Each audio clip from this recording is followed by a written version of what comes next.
अस्सलाम वालेकुम नाजरीन, एक मरतबा सुल्तान महमूद गजनवी के पास एक शख्स एक चकोर लाया जिसका एक पाँव भी नहीं था।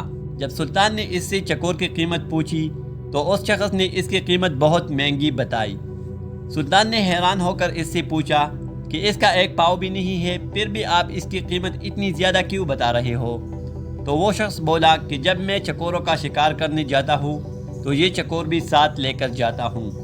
वहाँ जाल के साथ इसे बांध लेता हूँ तो ये बहुत अजीब सी आवाज़ें निकालता है और दूसरी चकोरों को बुलाता है।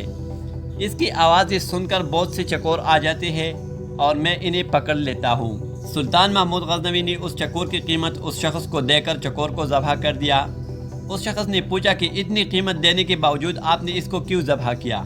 तो इस पर सुल्तान ने जवाब देकर तारीखी अल्फाज कहे, जो दूसरों की दलाली के लिए अपनों से गद्दारी करे इसका यही अंजाम होता है। तो दोस्तों, इस छोटी सी कहानी में हमारे लिए एक बड़ी सबक मौजूद है कि जब हमारे अंदर गद्दार मौजूद हो और उनका ताल्लुक हमारे अपने घर, खानदान या अपने मुल्क से हो तो वो हमें दुश्मनों से भी ज़्यादा नुकसान पहुंचा रहे होते हैं। इसलिए हमें जल्द अज जल्द उनसे छुटकारा पाना चाहिए और उनको मौके पर ही ख़त्म करना चाहिए, जिस तरह सुल्तान महमूद गजनवी ने उस चकोर को ख़त्म किया, क्योंकि वो अपनों से गद्दारी करता और अपने आवाज़ों के ज़रिए उनको बुलाता ताकि वो जाल में फंस जाए।